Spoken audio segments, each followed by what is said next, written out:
जय श्री राम। स्वागत आप सभी का आपके अपने चैनल एस्ट्रोलॉजर भाई जी में। सभी माताओं को, बुजुर्गों को प्रणाम, सभी बहनों को और भाइयों को बहुत बहुत आशीर्वाद और प्यार।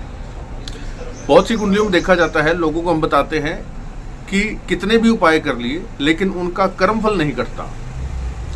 पूजा भी कर रहे हैं, पाठ भी कर रहे हैं, उपाय भी कर रहे हैं, सब जतन कर रहे हैं, लेकिन उनका भाग्य नहीं संवर रहा, क्योंकि उनका प्रारब्ध जो होता है, बुरे कर्मों का जो फल होता है, वो उन्हें भोगना ही पड़ता है। जब हम उनको ये बात बताते हैं, कोई भी एस्ट्रोलॉजर बताता है कि ये आपके कर्मों का फल है, ये तो आपको भोगना ही पड़ेगा, तब इंसान डर जाता है कि अब मेरा क्या होगा। मैंने कर्म किए लेकिन अभी मेरे मन में प्रायश्चित है, मैं उसको जो है अपने कर्मों को सुधारना चाहता हूँ, भगवान से क्षमा याचना करना चाहता हूँ, मेरा जीवन नरक बन चुका है, तो क्या मैं ऐसे ही मर जाऊंगा?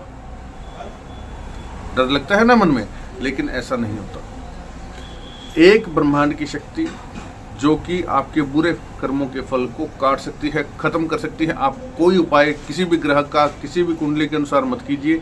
आपको मैं 11 दिनों की हनुमान जी की एक साधना, एक पूजा देने जा रहा हूँ।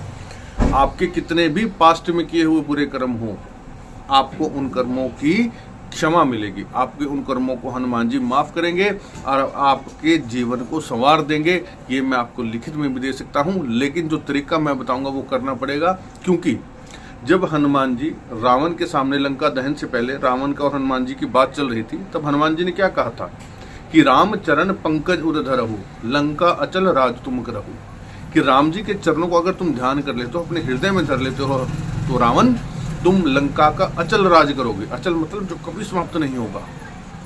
तो जो रावण इतना बड़ा पापी था, जिसने माँ जानकी का हरण किया, राम जी के हृदय को दुखी किया, उन्होंने माँ जानकी को संताप दिया।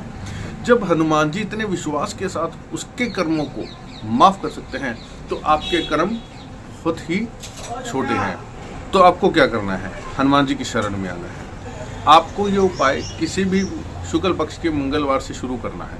उपाय नहीं कहूँगा, इसको साधना कहेंगे हम लोग, ठीक है। कोई सामग्री आपने नहीं लेकर के आनी, कुछ नहीं करना, घर में ही सामान है आपके, ठीक है। पूर्व दिशा की तरफ आप मुँह करके बैठिए। मंगलवार के दिन सुबह अगर आप करते हैं तो अति उत्तम। ब्रह्म मुहूर्त में सुबह का समय जो होता है 4 बजे से 7 बजे के बीच में आप कर सकते हैं। अगर सुबह आपको नौकरी पेशा होने के कारण कोई अव्यवस्था हो रही है, तो आप शाम को, रात को आप कर सकते हैं 7 बजे से लेकर 10 बजे के बीच में, ठीक है। सुबह 4 से 7, रात को 7 से 10 के बीच में आप इसको कर सकते हैं। समय जो आपको ठीक लगे, दोनों में आप ले लीजिए। लगातार 11 दिन करना है, ठीक है। क्या करना है आपको? पूर्व दिशा की तरफ मुंह करके बैठे, चौकी पर लाल कपड़ा बिछाइए और अपने सामने श्री हनुमान जी का स्वरूप स्थापित कर लीजिए, आशीर्वाद देता हुआ आशीर्वाद की मुद्रा में, ठीक है। एक घी का दीपक जला लीजिए, एक मूंगे की माला ले लीजिए। बस इतना ही सामान आपको चाहिए। हनुमान जी का स्वरूप, घी का दीपक, मूंगे की माला, और हनुमान जी को पहनाने के लिए या तो आप रोजाना फूलों की माला पहनाए तो ठीक है 11 दिन तक। अगर रोजाना वो नहीं पहनाते तो आप कलावे की माला, ठीक है, मोली जो होती है, हाथ में बांधने वाला जो धागा होता है, कलावे की माला भी पहना दीजिए। हनुमान जी से भी कुछ है। आपने क्या करना है? सबसे पहले तो संकल्प लेना हाथ में। भगवान से कभी कुछ मांगना नहीं चाहिए। हाथ में आप जल लेकर के, ठीक है, संकल्प लेंगे, हनुमान जी महाराज आपकी शरण में हूँ, अपना आशीर्वाद साथ रखिएगा। मैं ये 11 दिन की साधना आपके चरणों में समर्पित करता हूँ, अपने पापों की क्षमा याचना करता हूँ। आप मुझ पर अपना आशीर्वाद दीजिए, मेरे सिर पर अपना हाथ रखिए। बस इतना बोल करके जल हनुमान जी के चरणों में डाल दीजिएगा। अब सोचिए कि मुझ पर अपना आशीर्वाद दीजिए, अपना हाथ मेरे सर पर रखिए। तो जिसके सर पर हनुमान जी का हाथ आ गया, तो सोचिए वो क्या नहीं कर सकता, है ना। संकल्प हो गया। अपना नाम, अपना गोत्र संकल्प में जरूर बोले, ठीक है। अब क्या करना है आपने? एक माला, सबसे पहले एक माला करेंगे गणेश जी महाराज की, ओम गंग गणपते नमः, ठीक है। एक माला गणेश जी के बाद में आपने हनुमान जी का जो मंत्र है, स्क्रीन पर आपको लिखा हुआ दिखाई दे रहा है, मनोजवम मारुततुल्य वेगम जितेंद्रियम बुद्धि मताम रिष्टम बातात वजम वानर युध मुख्यम श्री रामदूतम शरणम प्रबद्रे।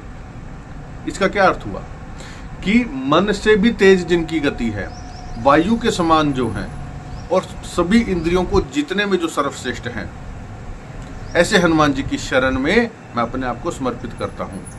ऐसे रामदूत की चरणों में मैं अपने आप को समर्पित करता हूँ, इनकी शरण में लेता हूँ।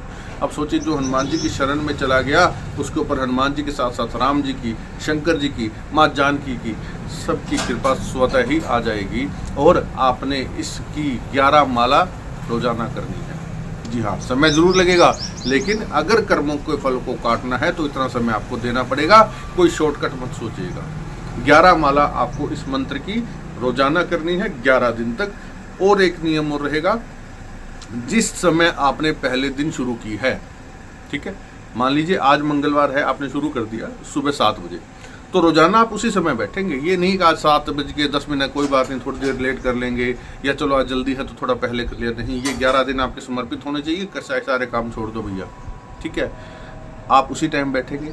शाम को कर रहे हैं तो शाम को उसी टाइम बैठेंगे। एक टाइम आपने करना, चाहे सुबह करें चाहे शाम को। इसके अलावा क्या नियम रहेगा, आसन बिछा करके बैठेंगे। आसन और स्थान एक ही रहेगा। खड़े होने के बाद में अपना आसन जरूर फोल्ड कर दें, और माला करने के बाद में एक हनुमान चालीसा का पाठ अवश्य करें। और हाँ, एक चीज़ और, गणेश जी की माला के बाद में राम जी को जरूर याद करें, क्योंकि राम जी को याद किए बिना हनुमान जी प्रसन्न नहीं होते। तो राम जी की कोई भी स्तुति कर लीजिए, तो श्री रामचंद्र कृपालु भजमन, ठीक है। वो नहीं आती तो राम नाम की एक माला कर लीजिए। उसके बाद में आप जो मंत्र दिया है इसकी 11 माला करें, फिर एक हनुमान चालीसा का पाठ करें, फिर हनुमान जी की कपूर से आरती करें। बस 11 दिन आपका नियम रहेगा। सात्विक भोजन करना है 11 दिन। बाहर का कोई आपने बाहर का किसी प्रकार का खाना नहीं खाना, घर का ही शुद्ध भोजन करें। घर में माता बहन बेटी किसी को मासिक धर्म हो तो वो 11 दिन किचन में प्रवेश ना करें। आपकी भोजन में शुद्धता ही रहनी चाहिए, ठीक है। अगर आप अपना भोजन स्वयं बना ले तो अति उत्तम, नहीं तो वो बनाए तो शुद्धता ही रहेगी। जिसको भी मासिक धर्म हो, जिस भी माता बहन को बेटी को, वो किचन में प्रवेश ना करें, ठीक है ना। और जमीन पर, भूमि पर आपने सोना है, भूमि पर ही बैठ के भोजन करना है, सात्विक रहना है। पूजा के समय लाल कपड़े पहने तो बहुत अच्छी बात है, लेकिन काले और नीले कपड़े का अवश्य परहेज रखें। बस 11 दिन जब पूरे हो जाए, 11वें दिन आपने रोजाना 11 माला करी, ठीक है, 11 दिन तक। तो 11 माला को 11 से जब टोटल करेंगे, इसका जो टोटल होगा उसका 10% का आप हवन जरूर करें।